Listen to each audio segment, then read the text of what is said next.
Right, so the saying goes, if it has 3 leaves, leave it be. There you go.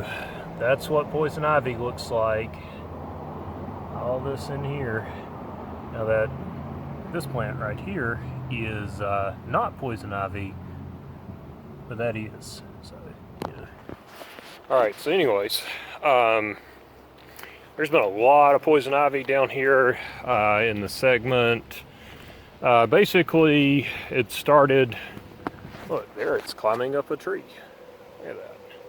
Anyways, there's been a lot of it, at least around the I-7, no, not highway, I think it's US 74, but anyways, Highway 74 crossing here.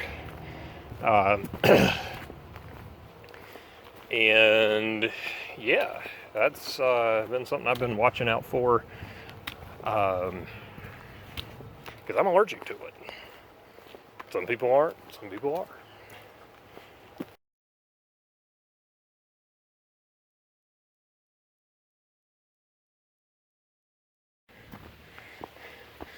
All right, so take 2 on this.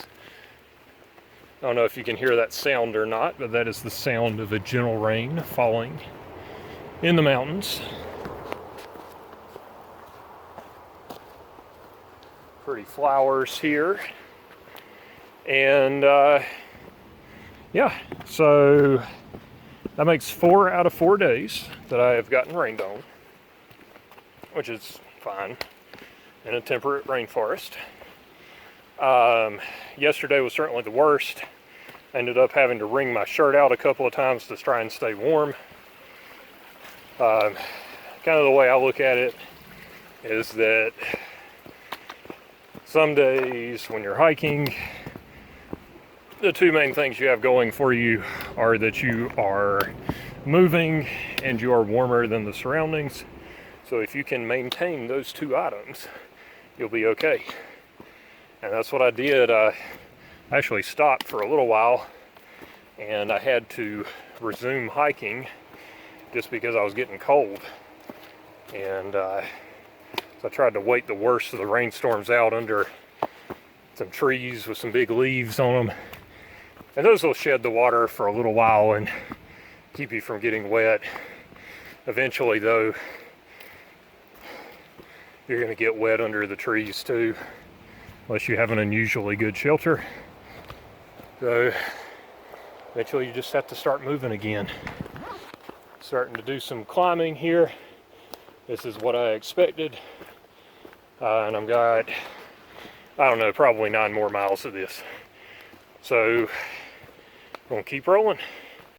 Now, I don't think this is going to be too terrible to get through because it looks like I can just kind of part the way through there and I'll be able to step over the trunk. But stuff like this is what you run into on the trail. Alright, so my apologies if this is gross, but I'm pretty sure that is hog poop. Wild hog. And then maybe they've been rooting around over here. I think that may be the closest I've seen it together, but another backpacker I met out in the Great Smoky Mountains said that he and his wife saw some wild hogs out there. Apparently they're trying to reduce those populations because I think they do damage to the ecosystem. So there you go. Hiking along a little bit of ridge here. Kind of see off. I guess maybe tell that I'm on top of something here, but anyways. I was walking along and I was thinking about how one of the things I'd excluded from my day pack in order to pack lighter was the bear spray. That thing weighs about a pound or a pound and a half, something crazy like that. It's starting to sprinkle a little bit again too. Anyhow, as I was thinking about the bears, I startled a wild turkey.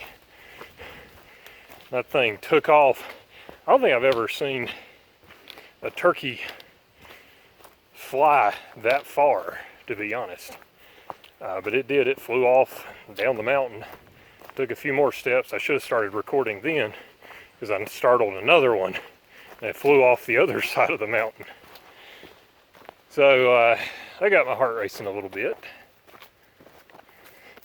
Okay, and one more comment. I just stopped and checked my GPS, and according to the Gaia app, I'd gone almost 5 miles, and according to the MST Guide app, I'd only gone 4 miles.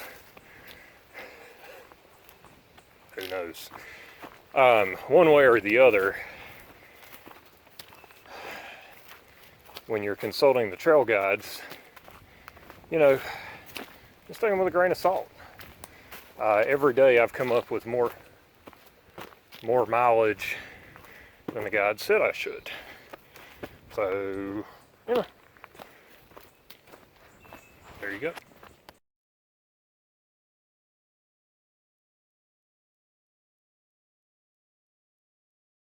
Well, let me just tell you, the rain comes and goes. It got heavy enough that I thought I was getting the real deal, and apparently it wasn't, because near about by the time I got my poncho on, the rain had subsided. Oh well. Looks like the hog damage is pretty apparent. I've seen a lot more hog scat. You can see where they've just kind of dug. I'll put my foot down there for size comparison. They dug in pretty good in some places, and that's probably not good for the health of the trail there either. This is a really cool area in here.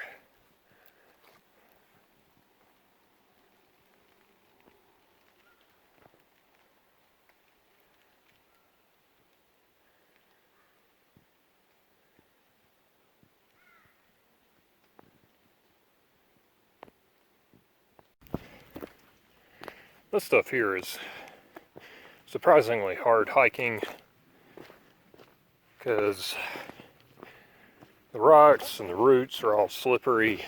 Well, not all of them, some of them.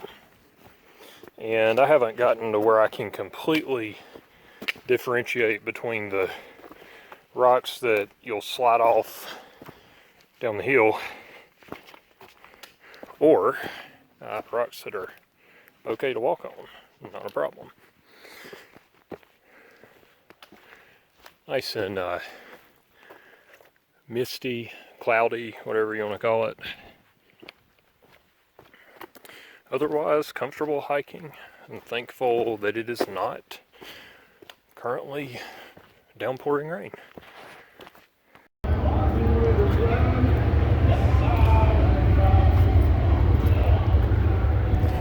Parkway thunder and other assorted annoying sounds. Well, here I am at the Grassy Ridge Overlook. Looks pretty foggy today. Just as the case with the Parkway a lot, mountains in general, you know, sometimes it's just cloudy because you're in the clouds.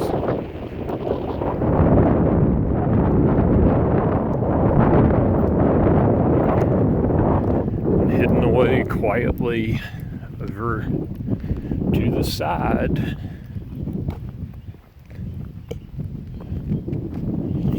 is the Mountains to Sea trail marker, which points me back into the woods. I just came from that way, and I'm a-going this way, eastbound.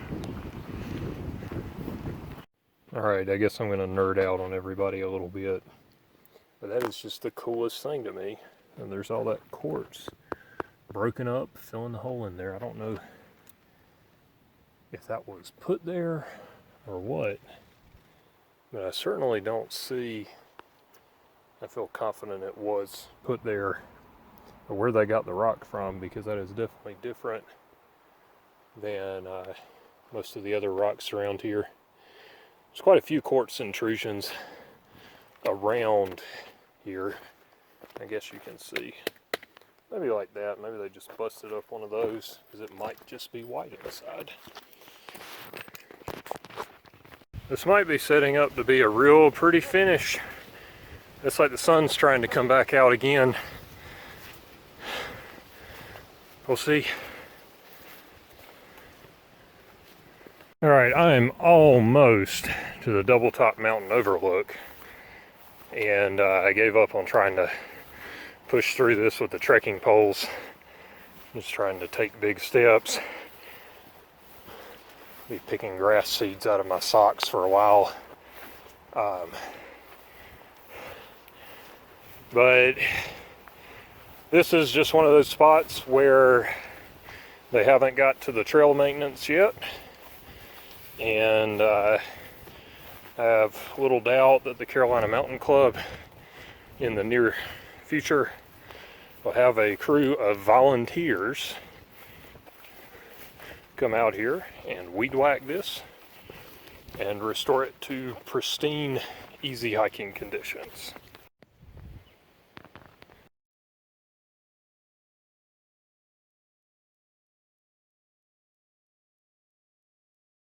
Well, I made it here to the top of the old Double Top Mountain overlook anyways. I think that's Double Top Mountain over there in the background. That thing that's currently obscured by cloud. Or it could be that one over there. Looks like I see the parkway cutting across that too. And looks like I'm going to diverge down and away from the parkway tomorrow. Still a little bit concerned about the hike for the next 3 days, because it's going to be a doozy with an average of like 21 or 22 miles a day. So we'll see. I'm going to get out there and give it a solid try tomorrow in the next few days.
We'll hike for gummies.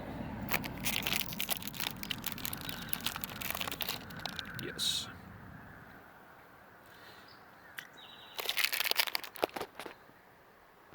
Oh yes, one more thing. So just to make it, or cap off the day, this is where I was supposed to get to. I could have went a little bit further down, but I think this is probably an easier pickup drop-off point. I don't think the next access point, it's about a mile down, would have been very conducive to the vehicle pickup. And my feet probably just needed to rest some, considering what I'm doing tomorrow anyways. But yeah, I'm on pace. This is where I wanted to be, and so here I am, and hopefully I'll be able to keep that up. But we shall see. I'm not sure if I'll be able to make the pace tomorrow. Multiple people have told me that the Nantahala section that I'm going to go through tomorrow is a bear, so we shall see. See you tomorrow, folks.